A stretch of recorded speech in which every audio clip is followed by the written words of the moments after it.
الحمد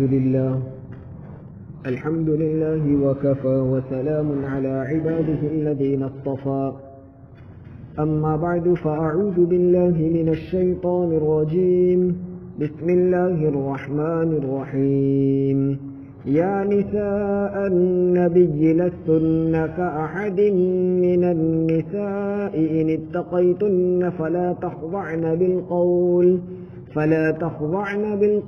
فيطمع الذي في قلبه مرض وقلن قولا معروفا وقرن في بيوتكن ولا تبرجن تبرج الجاهلية الأولى وأقمنا الصلاة وآتينا الزكاة وأطعنا الله ورسوله إنما يريد الله ليذهب عنكم الرجس أهل البيت ويطهركم تطهيرا صدق الله العظيم.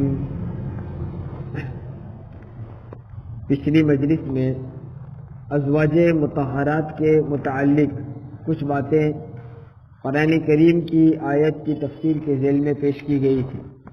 اس میں ازواج مطہرات یعنی نبی کریم صلی اللہ علیہ وسلم کی ازواج بیویوں کو اس بات کی تاکید کی گئی تھی کہ آپ اللہ کے رسول صلی اللہ علیہ وسلم سے ایسی چیزوں کا مطالبہ نہ کریں جو حضور پر دشوار ہو. جیسا کہ گزشتہ مجلس میں آیا کہ ازواج مطہرات نے مل کر حضور سے درخواست کی تھی کہ ہمارے نفقے میں ہمارے خرچے میں اضافہ کیا جائے. تو اللہ تبارک و تعالیٰ نے اس بات کی تاکید کی کہ آپ ایسی چیز کا مطالبہ نہ کریں جو حضور پر دشوار ہو یا آپ کے مزاج کے موافق نہ ہو، آپ کو پسند نہ آئے، ایسی باتوں سے آپ دور رہیں. وہ چند باتیں ازواج مطہرات کو بطور ہدایت بتلائی گئی. آگے ابھی جو آیتیں پڑھی گئی ان میں بھی ازواج مطہرات کو چند چیزوں کی ہدایت کی گئی ہے، اور جو احکام آگے بیان کیے گئے ہیں ویسے وہ صرف ازواج مطہرات کے لیے نہیں ہے بلکہ تمام مسلمان عورتوں کے لیے ہے. لیکن ازواج مطہرات کو بطور خاص مخاطب کر کے کہا ہے کہ تم زوجہ نبی ہونے کی بنیاد پر یعنی حضور صلی اللہ علیہ وسلم کے نکاح میں ہونے کی وجہ سے دیگر عورتوں کے مقابلے میں تمہارے لیے احتیاط بہت زیادہ ضروری ہے. اس وجہ سے بطور خاص ازواج مطہرات کو مخاطب کیا. کیا کہا؟ یا نساء النبی، اے نبی کی عورتوں، یعنی اے ازواج مطہرات، اے اللہ کے رسول کی نکاح میں رہنے والی عورتیں، ازواج مطہرات، لستن کأحد من النساء، تم دوسری عام عورتوں کی طرح نہیں ہو. ازواج مطہرات کو کہا کہ تمہارا مقام، تمہارا مرتبہ دوسری عام عورتوں کی طرح نہیں ہے. مسلمان دوسری عورتوں کے مقابلے میں تمہارا ایک خاص مقام ہے، تمہارا ایک خاص مرتبہ ہے. یا نساء النبی، اے نبی کی عورتوں، لستن کأحد من النساء، تم دوسری عام عورتوں کی طرح نہیں ہو. اس سے معلوم یہ ہوا کہ دوسری تمام مسلمان عورتوں کے مقابلے میں ازواج مطہرات کا بڑا مرتبہ ہے، اور واقعی ازواج مطہرات کا ایک بہت بڑا مرتبہ بھی ہے. لیکن یہاں ایک چیز غور کرنے کی ہے، قرآن کریم میں ایک اور جگہ پر ایک آیت میں ذکر کیا ہے ان اللہ اصطفاکی وطہرکی واصطفاکی علی نساء العالمین.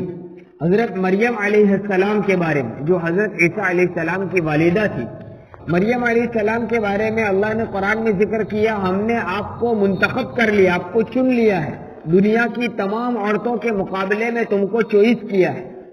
اس آیت سے پتہ چلتا ہے کہ دنیا کی تمام عورتوں کے مقابلے میں حضرت مریم علیہ السلام کا رتبہ بڑا ہے. بات برابر سمجھیے گا. ابھی جو آیت میں نے سنا ان اللہ اصطفاکی وطہرکی واصطفاکی علی نساء العالمین، اس آیت سے پتہ یوں چلتا ہے کہ دنیا کی تمام عورتوں کے مقابلے میں سب سے بڑا درجہ حضرت مریم علیہ السلام کا. اور یہ آیت کہہ رہے یا نساء النبی لستن کأحد من النساء، اے نبی کی عورتوں یعنی ازواج مطہرات، تم دوسری عورتوں کی طرح نہیں ہو، یعنی تمہارا مرتبہ بڑا ہوا ہے. اس سے پتہ چلتا ہے کہ ازواج مطہرات کا رتبہ بڑا ہے. اور ایک حدیث میں اللہ کے رسول صلی اللہ علیہ وسلم نے فرمایا تم کو یہ 4 قسم کی عورتیں کافی ہیں. کون سی؟ ایک مریم علیہ السلام جو حضرت عیسیٰ علیہ السلام کی والدہ ہے. نمبر 2 حضرت خدیجہ الکبریٰ رضی اللہ تعالی عنہ جو حضور صلی اللہ علیہ وسلم کی سب سے پہلی بیوی ہے. اور تیسری حضرت فاطمہ رضی اللہ تعالی عنہا جو حضور صلی اللہ علیہ وسلم کی لاڈلی اور پیاری بیٹی سیدۃ نساء اہل الجنہ، جنت کے عورتوں کی سردار ہے. اور چوتھی حضرت آسیہ رضی اللہ عنہا جو فرعون کی بیوی تھی. فرعون وقت کے نبی موسیٰ علیہ السلام کا سخت ترین دشمن تھا اور خود نے خدائی کا دعویٰ کیا تھا، لیکن اس کی بیوی سچی مومنہ تھی حضرت آسیہ. تو حضور فرماتے تم کو یہ 4 قسم کی عورتیں کافی ہے. اس سے معلوم یہ ہوتا ہے کہ دنیا کی دوسری تمام عورتوں کے مقابلے میں ان 4 عورتوں کا رتبہ، مقام، مرتبہ بڑا ہے. اب دیکھیے یہ آیت سے سمجھ میں آتا ہے کہ ازواج مطہرات کا درجہ بڑا. اس آیت سے پتہ چلتا ہے حضرت مریم علیہ السلام کا رتبہ بڑا، اور حدیث سے یوں سمجھ میں آتا ہے کہ 4 قسم کی عورتوں کا رتبہ بڑا. تو اس کا کیا مطلب؟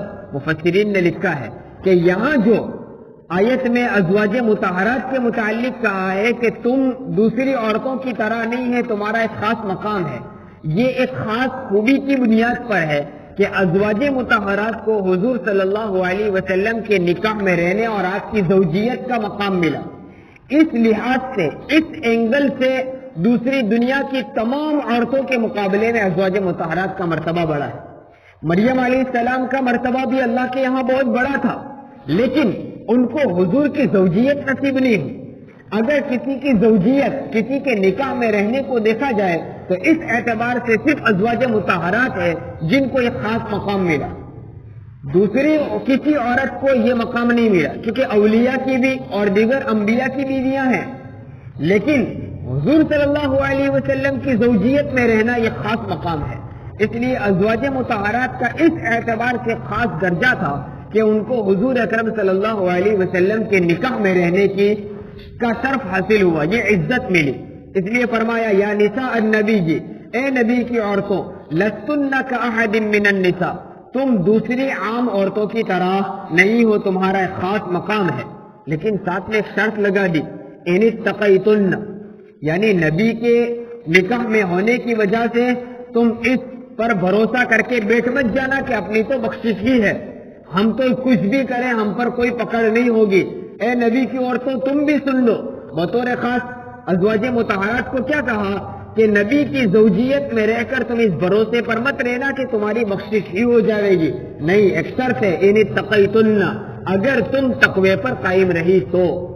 اگلی مجلس میں بتایا گیا تھا ازواج مطہرات کا ایک مقام ہے جس کی وجہ سے وہ آیت میں کہا گیا کہ اگر تم غلطی کرو گی تو دوسروں کی غلطی پر جو پکڑ ہوگی اس کے مقابلے میں تمہاری ڈبل پکڑ ہوگی، اور تم کوئی نیکی کا عمل کرو گی تو دوسری عورتوں کے مقابلے میں تمہیں دگنا اجر دیا جائے گا، ڈبل ثواب دیا جائے گا. لیکن یہ دگنا اجر کب تک ہے؟ ان اتقیتن، اگر تم تقوی پر قائم رہو. اس سے معلوم یہ ہوا کہ کسی بزرگ سے صرف تعلق قائم کرنے سے نجات نہیں ہو جاتی، کسی ولی کا صرف دامن ظاہری طور پر پکڑ لینے سے کامیابی نہیں ہوتی، بلکہ اپنی زندگی کو ان کی زندگی کے مطابق بنانا پڑے گا، اپنے اعمال کو سدھارنا پڑے گا.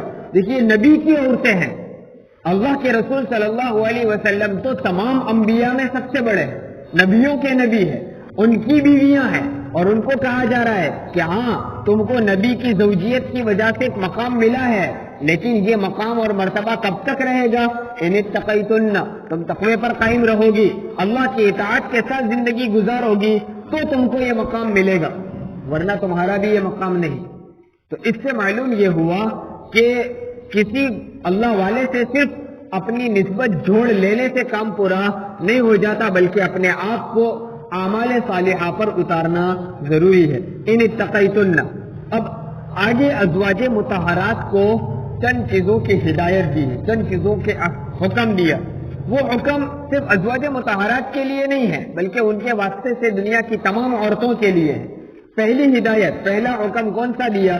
فلا تخضعن بالقول فیطمع الذی فی قلبہ مرض، کہ آپ بات میں ایسی نرمی اختیار نہ کریں کہ اس شخص کو جس کے دل میں کوئی روگ ہے، کوئی بیماری ہے، یعنی نفاق ہے، یا جس کا دل خراب ہے، اس کے دل میں تمہارے متعلق لالچ پیدا ہو جائے.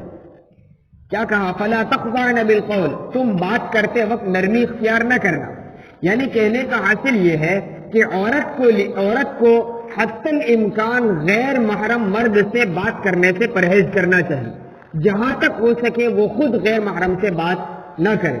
لیکن اس کا مطلب یہ بھی نہیں ہے کہ کسی بھی حال میں کبھی بھی وہ بات نہیں کر سکتی. ہاں اگر ضرورت پڑے، مجبوری ہے، ایسا موقع آ جائے کہ غیر محرم سے بات کرنے کی ضرورت پڑ جائے، تو اے ازواج مطہرات تم بات کس طرح کرنا؟ فلا تخضعن بالقول، اپنی بات میں نرمی اور نزاکت نہ رکھنا. دیکھیے یوں نہیں کہہ رہے ہیں کہ زبردستی نرمی پیدا مت کرنا، وہ تو منع ہی ہے. عورت کو لچک کر نزاکت کے ساتھ غیر محرم کے ساتھ بات کرنا یہ تو منع ہی ہے. جان بوجھ کر نزاکتیں پیدا کرنا یہ تو گناہ ہی ہے. لیکن عورت میں ایک فطری طور پر، پیدائشی طور پر اس کی آواز میں ایک نزاکت ہوتی ہے. وہ نزاکت پیدا نہ کرے تو بھی ایک قسم کی اس میں نرمی ہوتی ہے. تو ازواج مطہرات کو یہ کہا کہ تمہاری جو فطرت میں، عورت کی جو فطرت میں بغیر ارادے کے بھی جو اگر وہ بات کرے گی تو ایک قسم کی نرمی ہوتی ہے. تو تم جب غیر محرم سے بات کرنے کی ضرورت پڑے تو اس نرمی کو بھی مت رکھنا، بلکہ بتکلف زبردستی اپنے لہجے میں سختی پیدا کرنا، اس نزاکت کے خلاف بات کرنا، تاکہ سامنے بات کرنے والا غیر محرم اگر کوئی ایسا ہے جس کے دل میں کوئی روگ ہے، روگ کس کو کہتے ہیں؟ ویسے روگ کہتے ہیں نفاق کو، کوئی نفاق ہے، اور اگر نفاق نہیں ہے پھر بھی اگر کسی کی غیر محرم عورت سے بات کرنے کی وجہ سے دل میں اگر گناہ کا داعیہ پیدا ہوتا ہے تو یہ دلیل ہے کمزور ایمان ہونے کی، ضعف ایمان کی. تو اگر سامنے والا منافق ہو یا مومن ہے لیکن اس کا ایمان کمزور ہوگا تو تمہاری طرف اس کا دل مائل ہوگا. تو آپ اس نزاکت سے یا اس نرمی سے بات نہ کرنا جس کی وجہ سے اس کمزور ایمان والے کے دل میں تمہارے متعلق کوئی لالچ پیدا ہو. ذرا سوچنے کی بات ہے، یہ حکم کس کو دیا جا رہا ہے؟ کس کو مخاطب بنایا؟ نبی کی بیویوں کو. تمام انبیاء کے سردار حضور اکرم صلی اللہ علیہ وسلم کی بیویوں کو حکم دیا جا رہا ہے کہ تم بات کرتے وقت نرمی اختیار نہ کرنا. آج کل یوں کہا جاتا ہے کہ ہم بات کرتے ہیں تو ہمارے دل میں کوئی برائی نہیں ہوتی ہے، ہم کوئی اس مقصد سے بات نہیں کرتے ہیں وغیرہ وغیرہ. ازواج مطہرات کو کہا جا رہا ہے کہ تم بھی نرمی اختیار نہ کرنا، کیونکہ سامنے والا اگر کمزور ایمان والا ہوگا تو اس کے متعلق تمہارے متعلق بھی غلط خیالات پیدا ہو سکتے اس کے دل میں. تو جب ازواج مطہرات کے یہ حکم ہے تو ہماری عورتوں کے لیے تو بدرجہ اولا اس پر عمل کرنا چاہیے. اس لیے اگر گھر میں عورت اکیلی ہے، مرد کوئی نہیں ہے، کوئی باہر سے آ گیا، دروازے پر دستک دی، اب جواب دینے کی ضرورت پڑی، اب عورت کو جواب دینا پڑے گا، تو عورت کے لیے حکم ہے کہ اس وقت سختی کے ساتھ بات کرے، ایسی نرمی سے بات نہ کرے کہ اس کے دل میں کوئی غلط خیال پیدا ہو، اپنے انداز میں سختی پیدا کرے. ازواج مطہرات تو اس آیت کے نازل ہونے کے بعد اس قدر اہتمام کرتی تھی کہ جب کسی غیر محرم سے اگر ضرورت پڑ جائے بات کرنے کی تو اپنے منہ پر ہاتھ رکھ لیا کرتے تھے تاکہ آواز بدل جائے، آواز میں تبدیلی پیدا ہو جائے. آج کل موبائل کا زمانہ ہے تو موبائل میں بھی اگر عورت گھر کے موبائل پر اگر کسی کا فون آتا ہے، اگر وہ نمبر سیو ہے اور عورت کو معلوم ہے کہ یہ کس کا ہے، مثلا میرے بیٹے کا ہے یا بھائی کا ہے یا والد کا ہے، پکا معلوم ہے کہ انہی کا نمبر ہے، وہی بات کرے گی، تب تو ٹھیک ہے، وہ فون ریسیو کر لے گی. اور اگر کسی اجنبی نمبر سے فون آئے تو پہلا درجہ تو یہ ہے کہ حتی المقدور عورت اس فون کو ریسیو نہ کرے، گھر کے کسی مرد کو سپرد کر دے. دیکھیے اجنبی نمبر سے، انجان نمبر سے فون آیا، آپ بات کرو کون ہے. پہلا مقام تو یہ. اگر ضرورت پڑ جائے بات کرنے کی، فون پر بھی اگر بات کرنے کی ضرورت پڑ جائے تو اس وقت بھی اپنے لہجے میں سختی پیدا کر لے. عورت کو چاہیے کہ نرمی سے بات نہ کرے تاکہ سامنے والے کے دل میں کوئی برا خیال پیدا ہو. یہ حکم اس آیت کے ذریعے سے فقہا نے بیان کیا. ایک کتاب ہے سنن و آداب، اس کی زندگی کے تمام سنتیں اور آداب ذکر کیے. بہت قیمتی کتاب ہے، گجراتی میں بھی چھپ چکی ہے، اردو میں بھی موجود ہے. وہ کتاب ہر گھر میں ہونی چاہیے. اس میں حضرت الاستاذ مفتی ابو بکر صاحب دامت برکاتہ نے کتاب لکھی ہے، اس میں ہر قسم کے آداب لکھے، موبائل کے بھی آداب لکھے.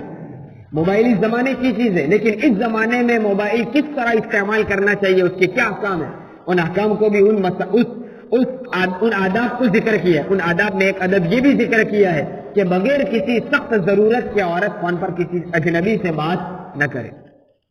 یہ ازواج مطہرات کو بھی حکم دیا فلا تخضعن بالقول، اپنی بات میں نرمی ایسی پیدا نہ کرے کہ فیطمع الذی فی قلبہ مرض، کہ جس شخص کے دل میں کوئی بیماری یا روگ ہے تو اس شخص کے دل میں تمہارے متعلق کوئی لالچ پیدا ہو جائے، کہیں ایسا نہ ہو. وَقُلْنَ قَوْلًا مَعْرُوفًا، اور آپ بھلی بات کریں، جب بھی بات کریں بھلی اور قاعدے سے بات کریں، جتنی ضرورت ہے اتنی بات کر لے، بلا ضرورت بھی غیر محرم سے بات چیت نہ کرے. وَقَرْنَ فِي، دوسرا حکم آگے ذکر کیا، وَقَرْنَ فِي بُيُوتِكُنَّ، اور تم اپنے گھروں میں قرار پکڑے رہو، اپنے گھروں میں قرار پکڑے رہو. دیکھیے عورت کا اصل پردہ تو حجاب بالبیوت ہے، گھر میں رہ کر پردہ کرنا. آگے آ رہا ہے عورت کو گھر سے باہر جانا ناجائز نہیں ہے، جا سکتی ہے، ضرورت کے موقع پر جا بھی سکتی ہے، لیکن اولین درجہ، پہلا پردے کا پہلا درجہ گھر میں رہنا ہے. جب تک ضرورت نہ ہو وہاں تک برقع پہن کر بھی باہر نہ جائے، یہ پہلا مقام. باہر وہ نہیں جا سکتی یہ نہیں کہہ رہا، باہر جا سکتی ہے ضرورت کے موقع پر برقع پہن کر، لیکن بلا ضرورت گھومنا پھرنا چاہے برقع پہن کر ہو وہ مناسب اور ٹھیک نہیں. اس لیے قرآن نے انداز جو اختیار کیا وَقَرْنَ فِي بُيُوتِكُنَّ، تم اپنے گھروں میں قرار پکڑی رہو. قرار پکڑنا کس کو کہیں گے؟ مستقل ٹھہرنا، تھوڑی دیر ٹھہری اور پھر باہر نکل گئی، اس کو قرار نہیں کہتے ہیں، قائم رہنا. وَقَرْنَ فِي بُيُوتِكُنَّ، تم اپنے گھروں میں قرار پکڑی رہو. وَلَا تَبَرَّجْنَ تَبَرُّجَ الْجَاهِلِيَّةِ الْأُولَى، اور تم غیر محرم مردوں کے سامنے اپنی زینت کو اس طرح ظاہر نہ کرو جیسے پہلی جاہلیت کی زمانے کی عورتیں زینت لوگوں کے سامنے اپنی زینت دکھایا کرتی تھی. دیکھیے پہلے کہا گھر میں رہیے، پھر کہا کہ تم غیر محرم کے سامنے ان عورتوں کی طرح زینت نہ کرو، زینت کے ساتھ باہر نہ ہو. مطلب یہ کہ باہر تو آ سکتی ہو لیکن ان عورتوں کی طرح جو جاہلیت کے زمانے میں، پہلی جاہلیت سے مراد اسلام کے آنے سے پہلے جس طرح عورتیں بن ٹھن کر باہر نکلا کرتی تھی اس طرح نہ نکلو. معلوم یہ نکل تو سکتی ہے لیکن زینت اختیار کرتے ہوئے، لوگوں کو دکھلاوا کرتے ہوئے نہ نکلے. تو آیت کا مطلب یہ ہے کہ عورتوں کے لیے پہلا مقام تو یہ کہ جہاں تک ہو سکے وہ گھر میں رہے، وہ گھر کی ضروریات کو پورا کرے. عورت کو اسلام نے گھر کی ملکہ بنایا ہے، قید خانے میں نہیں رکھا ہے، اس کو گھر کی ملکہ بنایا ہے. گھر کی وہ ضروریات پوری کرے گی اور باہر کی ساری ذمہ داریوں کا بوجھ شوہر کے کندھے پر ڈال دیا کہ ساری ذمہ داریاں باہر کی تم نبھاؤ. اس لیے جب تک ضرورت شوہر پوری کر سکتا ہے وہاں تک شوہر ہی باہر کے کام کاج پورے کرے. ہاں کبھی ضرورت پڑتی ہے عورت کو خود جانے کی، مثلا ماں باپ سے ملنے کے لیے، کسی رشتہ دار کے ملنے کے لیے، کسی رشتہ دار کے وہاں انتقال ہو گیا تو تعزیت کے لیے، کسی خوشی کے موقع پر کسی کو خوشخبری دینے کے. تو بعض مقامات پر اسی طرح علاج و معالجے کے لیے عورت کو خود جانا پڑے گا. خود اگر بیمار ہے تو ڈاکٹر کے پاس جانے کی ضرورت پیش آئے گی تو وہاں شریعت منع نہیں کرتی، وہ جا سکتی ہے. لیکن کس طرح جائے؟ کہا جاہلیت کے، پہلی جاہلیت کی عورتوں کی طرح نہ جائے بلکہ اپنے آپ کو پردے میں رکھ کر جائے. آگے اسی صورت میں آگے ذکر کیا ہے کہ اپنے آپ پر چادر ڈال کر یعنی برقع یا چادر اوڑھ کر چھپ کر جاؤ. آج ایک اعتراض یہ کیا جاتا ہے کہ اسلام میں عورت پر ظلم کیا جاتا ہے، اس کو برقع پہنا، اس کو چھپا کر رکھو. دیکھیے جو چیز چھپا کر رکھی جاتی ہے اس پر کوئی ظلم نہیں ہوتا. چھپا کر وہی چیز رکھی جاتی ہے جس کی ہماری نظروں میں کوئی قیمت ہوتی ہے. کچرا تو لوگ فٹ پاتھ پر اور راستے پر ڈال دیتا ہے، اس کی کوئی حیثیت نہیں ہوتی.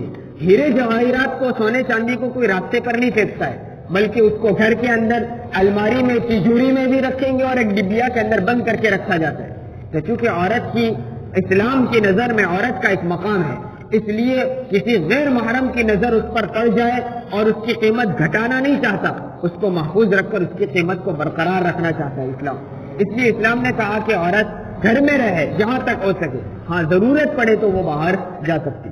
اس لیے بالکل یوں کہہ دینا کہ عورت کو کبھی گھر سے باہر جانے کی اجازت ہی نہیں ہے، اس کو کبھی گھر سے باہر نکلنا ہی نہیں چاہیے. اور ابھی کبھی کوئی عورت ضرورت سے نکل بھی جائے تو اس پر اعتراض، بعض لوگوں کی عادت یہ ہوتی ہے کہ فلاں صاحب تو بہت نیک ہے، اس کے گھر کی عورتیں تو باہر گھومتی ہیں. تو ایسا نہیں ہے کہ وہ ضرورت کے وقت بھی نہ جا سکے، شریعت نے اس کو اجازت دی ہے. خود نبی کریم صلی اللہ علیہ وسلم کے ساتھ ازواج مطہرات کا حج اور عمرے کے لیے جانا ثابت ہے. بہت سے غزوات میں حضور صلی اللہ علیہ وسلم کے ساتھ آپ کی ازواج جایا کرتے تھے. اگر جائز نہ ہوتا تو حضور کیوں لے جاتے؟ یہاں تک کہ حضور صلی اللہ علیہ وسلم کی وفات کے بعد بھی ازواج مطہرات کا حج کے لیے یا عمرے کے لیے جانا ثابت ہے، سوائے حضرت زینب اور حضرت سودا رضی اللہ تعالیٰ عنہ کے تمام ازواج نے حج یا عمرے کا سفر کیا ہے۔ حضور تو مدینہ میں مقیم ہو گئے تھے، آپ مدینہ میں رہتے تھے، ازواج مطہرات بھی مدینہ میں تھی، حج کے لیے مکہ جانا ضروری ہے تو مدینہ سے مکہ کا سفر کیا جاتا تھا۔ حضرت عمر رضی اللہ تعالیٰ عنہ کی خلافت کے دور میں تو باقاعدہ حضرت عمر رضی اللہ عنہ نے ازواج مطہرات کے لیے حج کا انتظام فرمایا، حج کے سفر کا، اور نگران کے طور پر حضرت عثمان غنی رضی اللہ تعالیٰ عنہ اور حضرت عبد الرحمن بن عوف رضی اللہ تعالیٰ عنہ کو بطور نگران بنا کر بھیجا تھا کہ تم ان کی ضروریات وغیرہ راستے میں کھانے پینے کی یا ان کی حفاظت کے لیے ساتھ چلو۔ تو اس سے معلوم یہ ہوا کہ عورت اپنی ضروریات کے لیے باہر جا سکتی ہے۔ ازواج مطہرات کا اپنے رشتہ دار یا والدین سے ملنے کے لیے بھی گھر سے باہر جانا ثابت ہے۔ تو ہمیں دونوں طرف اس طرح چلنا ہے کہ نہ شریعت کے بالکل خلاف ہو جائے، نہ بہت سختی پیدا کی جائے۔ بعض لوگ بہت سختی پیدا کرتے ہیں کہ عورت کو کبھی گھر سے باہر ہی نہیں جائے، اور آج کل بے حیائی کا عالم یہ بھی ہے کہ بہت سارے لوگ عورتوں کو اتنا آزاد کر دیں جہاں جانا ہو جس طرح جانا ہو جا سکتی ہے، بلا پردے کے بلا برقعے کے۔ تو اسلام نے دونوں طرف کو برابر رکھا ہے، بالکل باہر گھوم کے بھی نہ رہے بے پردہ ہو کر، اور یوں بھی نہیں کہا کہ گھر کا کونا پکڑ کر بیٹھ جائے، کبھی باہر نکلنے کی اجازت نہیں، بلکہ عورت کی ضروریات کو بھی اسلام نے مد نظر رکھا ہے۔ اس لیے کہا ولا تبرجنا تبرج الجاہلیۃ الاولی۔ آخری ایک بات یہ ہے، قرآن نے یہاں کہا کہ پہلی جاہلیت کی طرح تم بھی پہلی جاہلیت کی عورتوں کی طرح تم بھی بے پردہ ہو کر باہر نہ نکلنا۔ پہلی جاہلیت کہا، اس سے معلوم ہوا کہ دوسری بھی کوئی جاہلیت کا زمانہ آنے والا ہے، دوسری بھی کوئی ایسی بے حیائی کا زمانہ آنے والا ہے جس میں عورتیں بے پردہ ہو کر گھروں سے باہر نکلے گی۔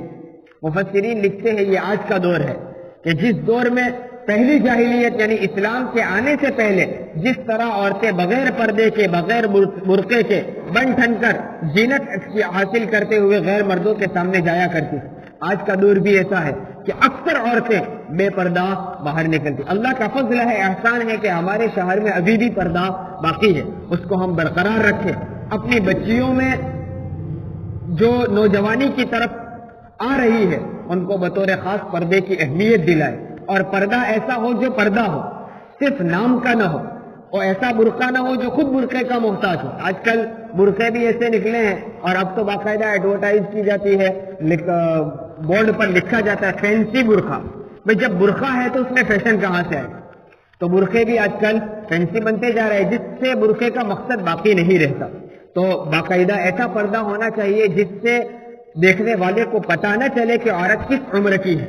الغرض یہ پردے کی اہمیت کے مد نظر ازواج مطہرات کو حکم دیا، اس کے ذریعے سے دنیا کی تمام مسلمان عورتوں کو یہ حکم دیا گیا ہے ہم بھی اپنے گھر کی عورتوں کو پردے کی اہمیت سمجھائیں، اس کے مقاصد کو سمجھائیں۔ یہاں جو باتیں بیان کی گئی کہ خود ازواج مطہرات کو ان باتوں کی تاکید کی گئی ہے، تو ہمارے لیے تو اور زیادہ اس پر عمل کرنے کی ضرورت ہے۔ اللہ تبارک و تعالی ان باتوں پر عمل کرنے کی توفیق عطا فرمائے۔ آمین۔ سبحان اللہ۔